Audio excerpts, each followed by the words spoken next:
Tema trimestral. Exhortaciones pastorales para la Iglesia. Estudio bíblico 19. Un buen obrero del Señor. Introducción. El ambiente de armonía y bienestar, que debe tener una iglesia, está vinculado en gran medida, a las relaciones de cooperación y respeto, que practican entre sí y de parte de sus líderes. La cortesía cristiana, debe estar impregnada de un amor sincero, y de genuina estimación de los demás, como superiores a nosotros mismos, Filipenses 2, 3. Dada la complejidad de la comunidad de Éfeso, y el hecho de un pastor joven, estas instrucciones tenían una importancia especial. La carta a Timoteo contiene una serie de recomendaciones relacionadas al trato entre las personas. Es un buen tratado de relaciones humanas, que puede ser adaptado a cualquier iglesia en nuestros días. Poner en práctica estas instrucciones puede determinar la diferencia entre el éxito y el fracaso.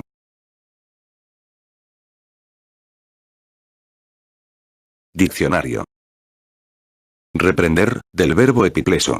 Significa azotar, castigar con palabras, tratar con rudeza. Anciano, en edad, no tiene relación con la posición de aquellos así llamados y encargados de las iglesias. Gobiernan bien, proistemni. Estar encargado, supervisar, presidir. Se refiere a los ministros que hacen trabajo encomiable. Doble honor, times. Pago, remuneración, precio. Acusación, enclema. Acusación formal delante de un tribunal. 2 o 3 testigos constituían base de autoridad para escuchar una acusación formal.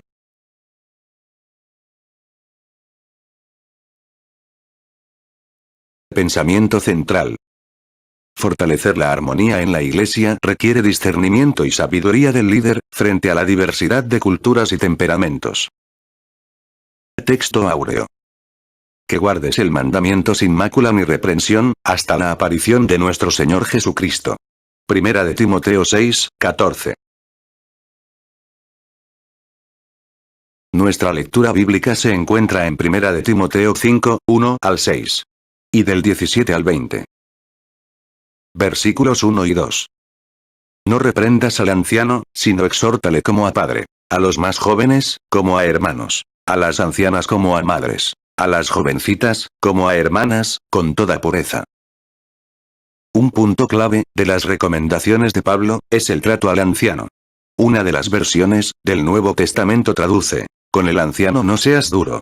No está sugiriendo pasar por alto las faltas, sino amonestar, incluso a las personas adultas, sin caer en la falta de respeto o arrogancia.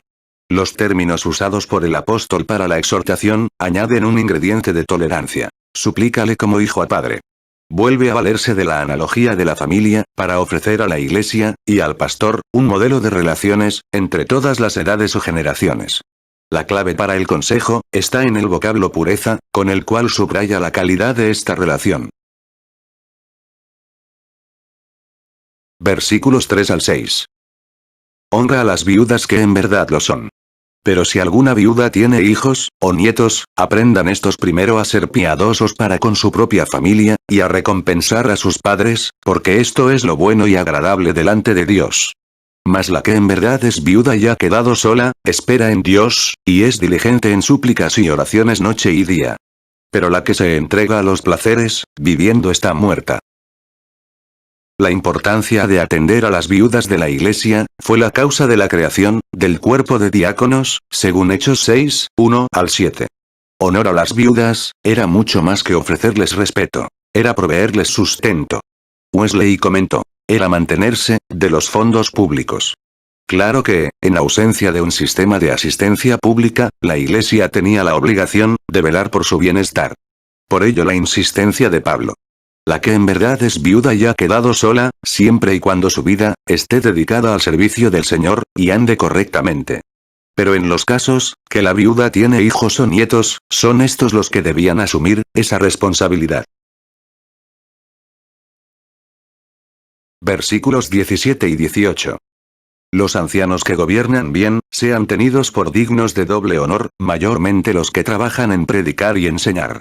Pues la Escritura dice, no pondrás bozal al buey que trilla, y digno es el obrero de su salario. En el versículo 17, no es que Pablo aboga por un salario doble para los que trabajan doble, al predicar y enseñar, pero sí, por una compensación digna de su trabajo. Honra y honorarios aquí van de la mano. La falla en esta ética, produce obreros a tiempo parcial, talentos subdesarrollados, por carecer de los recursos, para dedicarse con mayor fortaleza al trabajo pastoral. Contextualizando el versículo 18, se interpreta, que no solo se señala, la imposibilidad de privar de su ejercicio a los que tienen un mensaje, o una enseñanza que ofrecer, sino además específica. Y digno es el obrero de su salario. Lucas 10, 7. Pablo revela su reconocimiento del Antiguo Testamento, al evocar principios de Deuteronomio 14, 22 al 29, y otros, donde se le recordaba al pueblo, su responsabilidad para con los levitas.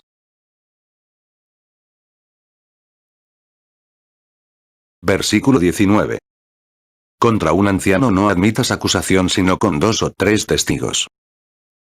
Con relación a los errores en que incurren los obreros del Señor, Pablo propone seguir la fórmula. Solo por el testimonio de 2 o 3 testigos se mantendrá la acusación. Deuteronomio 19, 15. La vida de un líder es siempre vulnerable a las sospechas y los malentendidos, los cuales pueden convertirse en reproches contra los que predican o enseñan. Para evitar que se caiga en un linchamiento disciplinario, se debe llevar el proceso con justicia y sabiduría, no precisamente con privilegios especiales. La disciplina debe aplicarse con miras a alcanzar resultados saludables. Debemos recordar en todo momento que la protección que brindamos a un obrero la estamos ofreciendo a la obra y a nosotros mismos. Véase 1 de Juan 5, 16 y 17, Santiago 5, 20 y 1 de Pedro 4, 8. Versículo 20. A los que persisten en pecar, repréndelos delante de todos, para que los demás también teman. Para los que pecan deliberadamente, la acción es la reprensión.